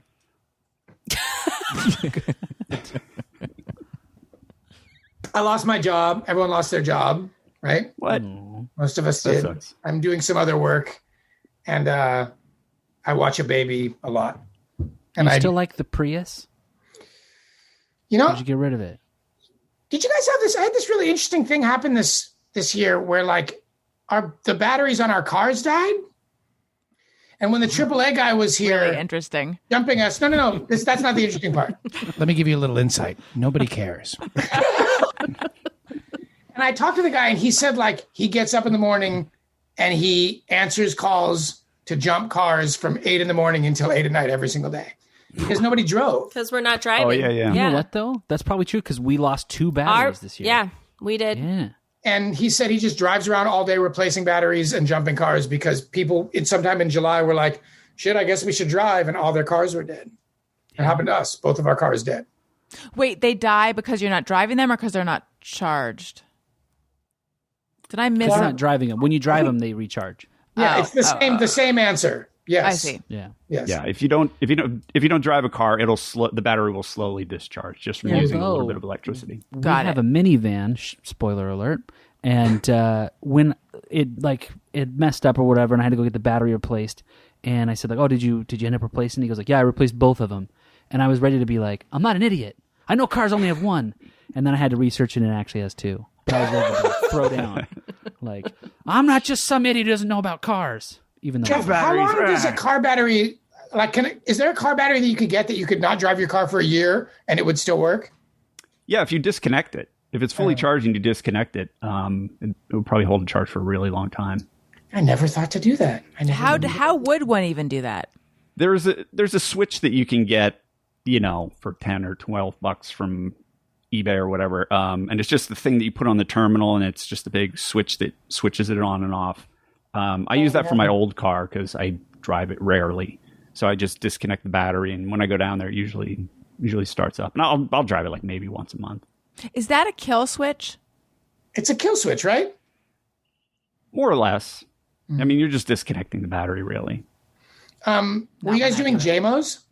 Yeah, we were. They all had JMOs. You don't happen to have? Wait, do you have one? I had it. Didn't I give you a JMO a while ago? Yes. And we did it on the show, but we can do it. It was such a good one, I think. It was. What'd you say? Was it shitty? I can't remember. No, it was good. It was when you're giving someone your credit card number over the phone. Oh, yeah. Do you walk from room to room in case someone is listening so that they can't hear the whole number? I totally have done that. But Tony, you live in an apartment, don't you? Yeah. Oh, I can see. Okay. Oh. Because I can hear my neighbors and I can hear people out in the hallway. So I'll do 4 numbers in this room and then go into the bedroom and do the next 4. Yeah, totally. We got it. So the idea is if someone's on the other side of the wall listening. Right. I guess so, yeah. Oh, I feel Yeah, like not the person on the other line. if you know what You if- want them to hear that. If someone is willing to listen to all the garbage that goes between like my normal life and then when I'm reading my credit card number, you deserve it. Yeah. You can have the number. You've earned Charge it. it up. You've earned it. Amazon Prime on me. Yeah. I canceled DirecTV today, and I knew they were going to go really hard in on me about trying to get me to keep it. Mm-hmm. So the woman goes, we'd love to keep you as a customer. Can you tell me why you've decided to disconnect? And I went, a loved one died, and we've had a change of plans. That's And awesome. she just immediately went, okay, I'll open a ticket for you and we'll start the cancellation. That was the end of the conversation. That's awesome. It's like, that's a great line. Like, Badly about it, no follow up to that. but it ended the conversation immediately. Just so Did know. you plan? I'm to sorry, say I don't that? feel like having a conversation right now. I planned to say something horrible because I didn't want to be talked into keeping. I had planned to say something bad. I was surprised at how horrible of a thing that I said. Greg, you have New Year's traditions, right? Like you and Ayala always have caviar and Valentine's Day. oh, did you do anything special for New Year's? Did I tell you what happened on Valentine's Day this year? No. Because we were a little shy on cash. No, it wasn't on Valentine's Day. It was on Ayala's birthday. Because I was trying to think, I was like, I wasn't broke on Valentine's Day yet. And so I ordered like this really cheap tin of caviar from a fish place, like a $30 tin of caviar. And I went and I picked it up and then I brought it home and I opened the bag and I was like, oh, there's 2 tins of caviar in here. And it's like Osetra caviar. It's like the world's best caviar. Like each one of the tins is like $280. And they gave me the wrong order. And I called the guy and I was like, hey, you gave me the wrong caviar. And he's like, we can't accept any returns because of COVID. Keep it. It's yours. Oh, wow. Like they did a $500 mistake. And so that afternoon I was like, we're about to eat the world's best. We literally were eating like spoonfuls of the world's best caviar for like 45 minutes for free. Anyway, That's awesome. That's awesome. Does that COVID mean finally that- works in your favor. Yeah. But does that mean that someone opened up a bag and they're like, what is this? It means that somebody got real yelled at Wexler's Deli in Santa Monica. Like somebody got in real trouble for giving us the wrong thing. Yeah. We received $110 worth of salmon that we didn't order because we had done grocery delivery and they delivered our groceries and also so much salmon. And then also I got charged for it. So that's how I know how much it was. I was You wanted uncharged for salmon. What'd you say? What'd you do with it? It's in our freezer. Daniel has been slowly cooking it, but I got a refund though. But of course, they're not going to take it back either. But Greg, we thought of. What'd you say? No returns on fish. You can't return fish. Yeah, I guess that's good. Yeah, that's probably better. And what would they do anyway? Like, oh, we're sending your driver is coming back to retrieve up your the fish. You're now thawed, has been out of the fridge for 4 hours, fish. It's horrible what you did to that fish. That's what I was going to say. Daniel was like, what was it that happened with Greg's wife and the fish? Yeah. Do you want me to tell you? She just like deep fried a piece of salmon in like 4 knuckles deep of olive oil. Yeah. She was like trying to cook. She just like basically like I don't know what the word, like poached, but not really like the right kind of, she's just like deep fried salmon. Very disgusting. Oh, you would have strong opinions, I bet, about a conversation that we had earlier about air fryers. I don't know anything about them, really. Do you guys have one? Al, Jenna? Oh, yeah. Yeah. We live in the South. You kidding me? I looked up the difference. So a full-size convection oven and an air fryer both use a fan to move hot air around. An air fryer circulates the air more rapidly inside a small chamber, speeding up the cooking processes. And also, air fryers also employ a basket to more evenly circulate the air. But if you fry chicken, does it taste like fried chicken? Does it, Al? Does it? It doesn't. It's not going to be a deep fryer. It's just not going to be a deep fryer. It gives you a crisp, like a crunch that you want, but it will never be a true fried food. But it is a alternative that we find delicious. It's what we'll quote an earlier statement. If you want to be king of the frozen food aisle, air fryer is for you. And what if you fry it first and then air fry it? That would work, right? double fry. That'd fix it. Yes. Yeah. According to Jenna, you can achieve the perfect tater tot. The perfect tater tot. Because tater tots are already fried. Right. So you're just heating it, but it gets that crispy, you don't have to refry, which we've never would do anyway. You just put them in the oven and then they're soggy. Basically, it's not fancy food, but it gets the job done. Tater tots, it's one of nature's gifts. Our 3-year-old, we can basically get our 3-year-old to do anything for a tater tot. So it's come in very handy for us. Good. They're so good. Interesting note, like in LA, a lot of the best breakfast burritos have tater tots in them. Yeah. It's much better than a hash brown, right? It's So much better than that. You know why? Because of surface area for crisp. The roundness of it increases the surface area for crisp. Yeah. But would a hash brown ball be a tater tot? Yeah. No, it's because the hash brown is too wet. The hash brown, you're frying it for the one time. The tater tot, it's like already cooked. It's pre-cooked, and you're recooking it. It's different. Very dry. I had arancini for the first time, like rice balls. I had a bite of Daniel's. That was sort of like a tater tot of rice. That's what they are. They're tater tots. Did you have them in like red sauce? I think there was some red sauce on it, but the bite that I had did not have it on it. Oh, real good. Real good. Would you guys like to do a couple JMOs from listeners that listeners sent in? Sure. Yes. Okay. Lucas Passmore says, just me or everyone, 12 Days of Christmas is the most tedious carol. The only thing I want to count to is the second until it's over. It's the worst.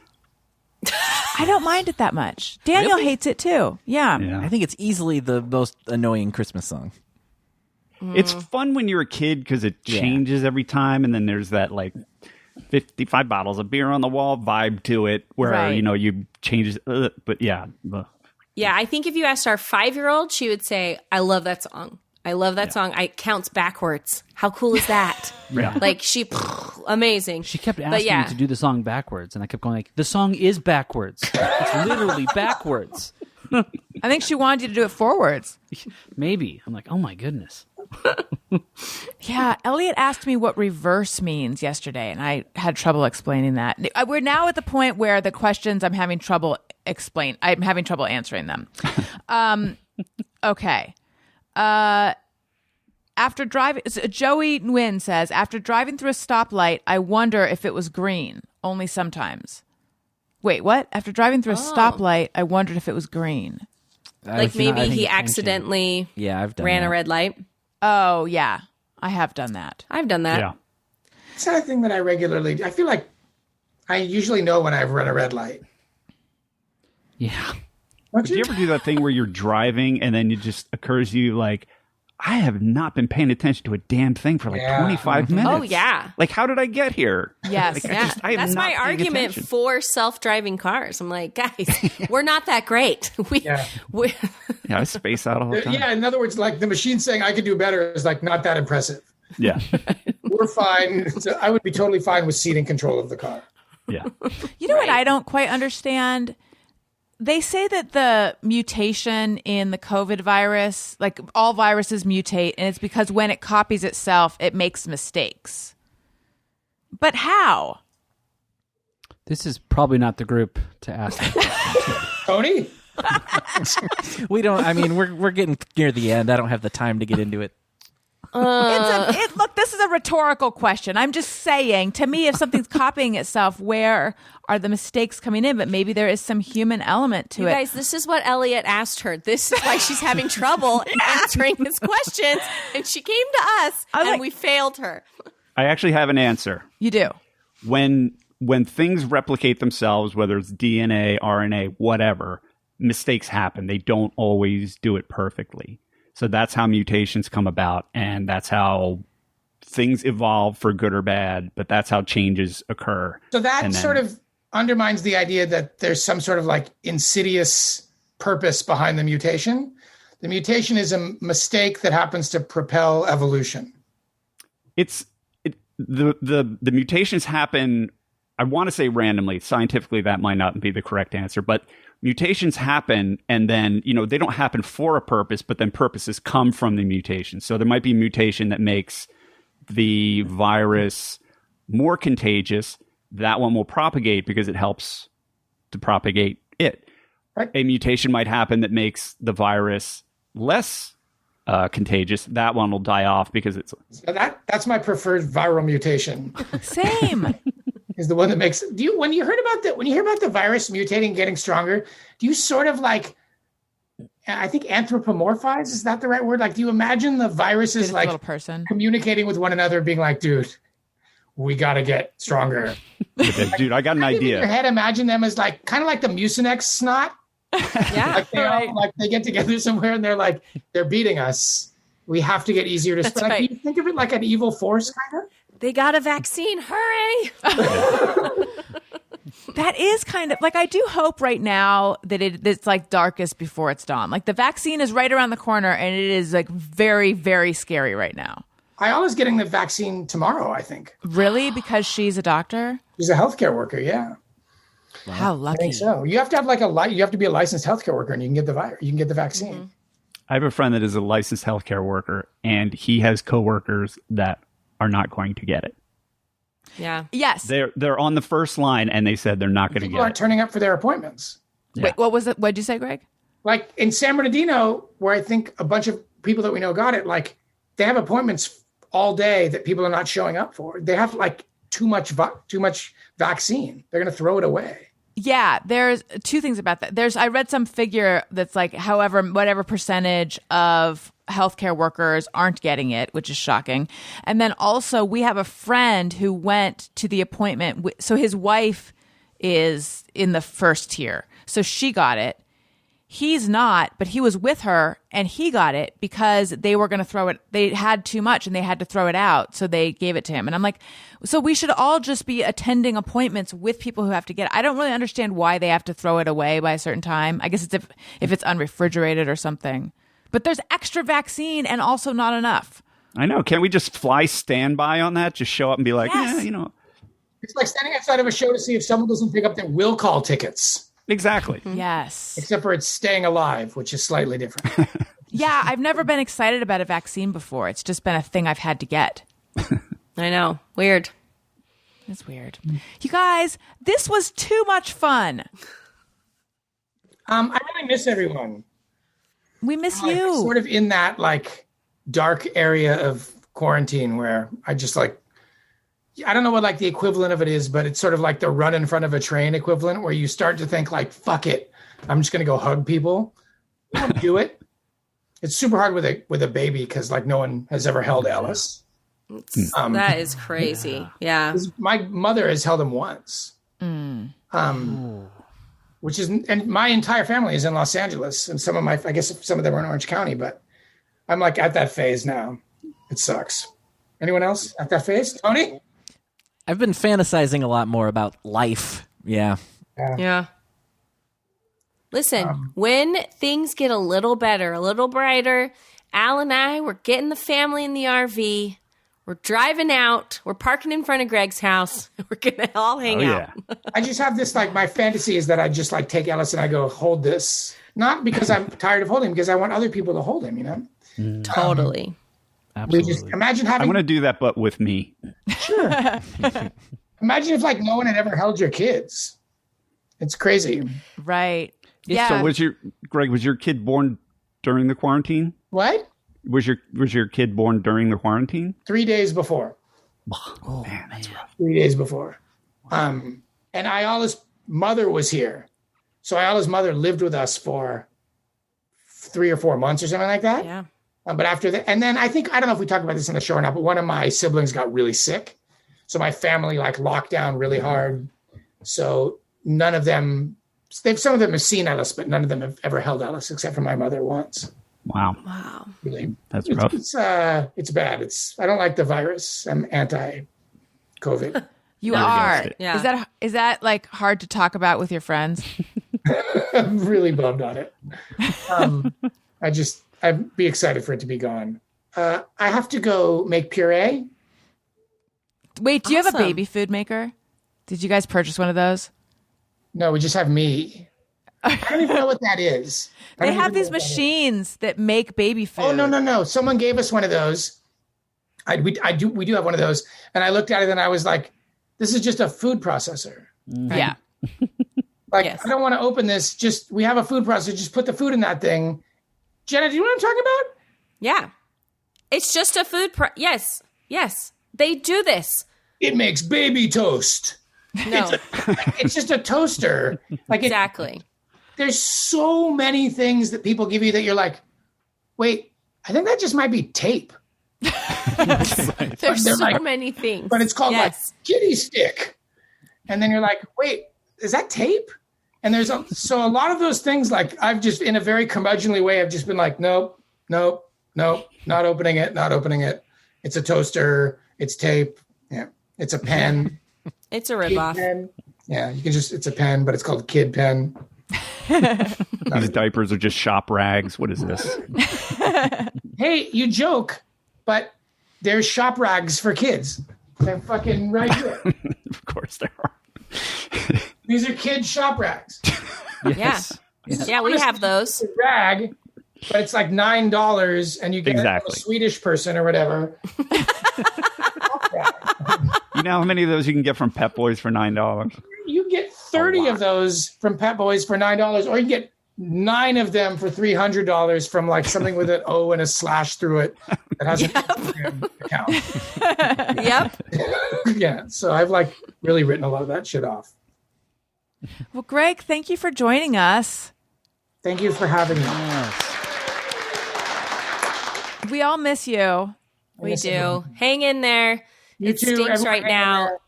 It really does. We're all in that funk. Yeah, I was pretty gloomy today. Mm-hmm. Not anymore from seeing all your faces though, but I definitely was like that sort of. Now I was caught up in the like Christmas, New Year's of it all, but now it's just back to how depressing everything is, and I felt blue. Yeah, at least I mean, as weird as the holidays were, it was something different. And now that it's over, it's like, oh, this is just back on. Yeah. Awesome. Mm-hmm. Yeah, we sort of had a while there where we were able to cling to that belief that the turning of the year was going to be a big deal. And now, I had that thing too. Even knowing, you knew it wasn't. Right. In your heart, you knew it was just an arbitrary like date on a page. Okay, we're going to go. Bye, Greg. Thank you. So good to see you. Bye. Congrats. That was a fun surprise. That was the best. Yay, Greg. I love the Greg drop so much. Me too.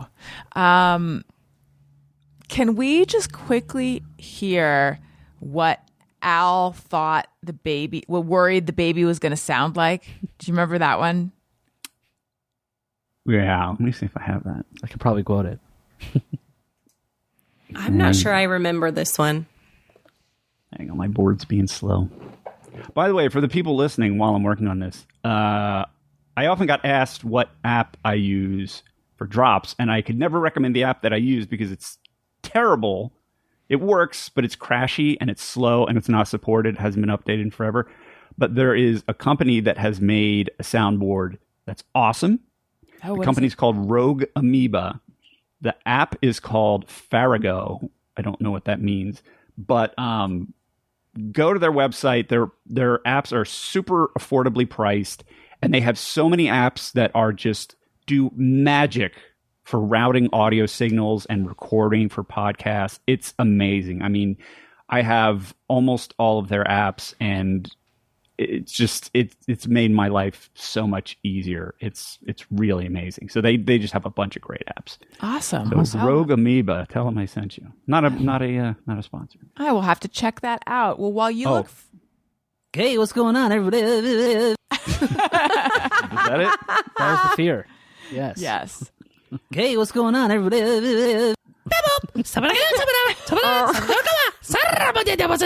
Beepo, beepo, beepo, bee, beepo, beepo, beepo, bee. Wait, LOL. I don't remember any of those. Al, you are just so many talents. Buy your own scones. I'd marry you again. Lolly, mama, lolly. Oh. Show me your boobs. I think so. Here's one that is internal monologue for me all the time. Buy your own scones. Leave me alone. Like whenever I'm in the line somewhere and somebody's like, I'm like, buy your own scones. Leave me alone. I think it all the time. The one that I think of and I laugh is I want a guy who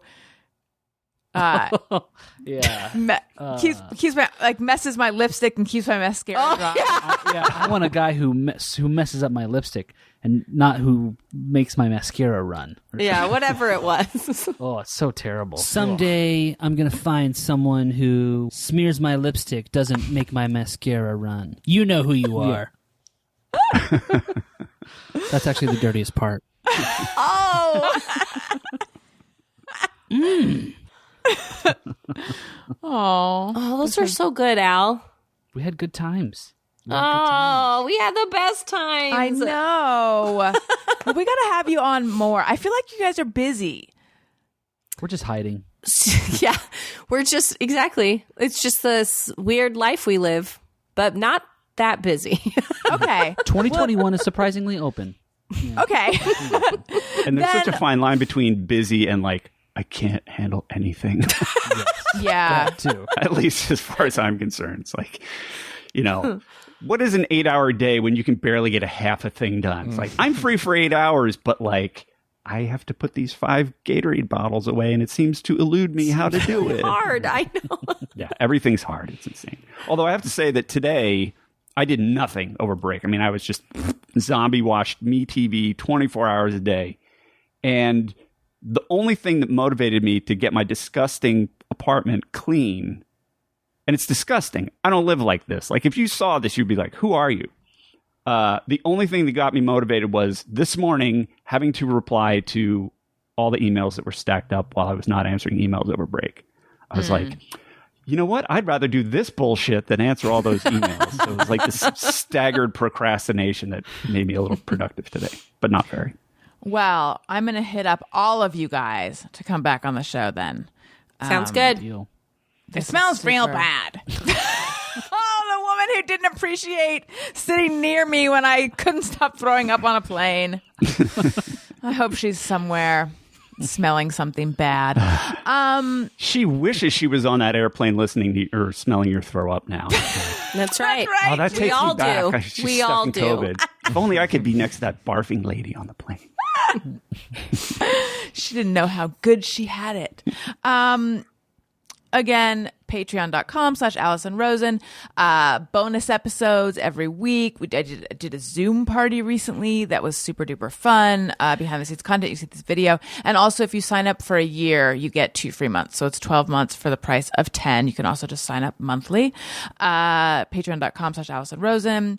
If you like what you're hearing, please make sure you're subscribed and rate and review. 5 stars is our favorite number. Follow me on social media at Allison Rosen on Twitter and Instagram. Listen to to Childish. I'm on Cameo. Get my book. Oh, I forgot to mention. I have an Amazon storefront where I have made these lists of all these different products that I use and recommend. So you can shop my podcasting gear. You can shop the beauty products that I use, the kids stuff, Daniel's Corner, etc. Amazon.com/shop/Allison Rosen. Jeff, would you like to tell us where to find you and plug anything? Sure. You can find me on social media, even though I don't ever post anything. Facebook, Twitter, Instagram at Colonel Jeff Fox. Shows I'm working on. We've got Hacks on Tap. We're coming back. We're on a break. That is a political chat show with David Axelrod and Mike Murphy. It's a very fun show if you're into politics. It's a not depressing political discussion. There's no angry yelling. Everybody's pretty respectful. And dare I say, it's kind of funny. Also, the Axe Files were coming back. That's David Axelrod's one-on-one political interview show. We've got new episodes coming up this week. And another political show that's about to launch is The Bully Pulpit. Look for that. That's through USC. The first episode of that is going to be on January 22nd. That is, again, a deep dive political discussion with some pretty big shot political people.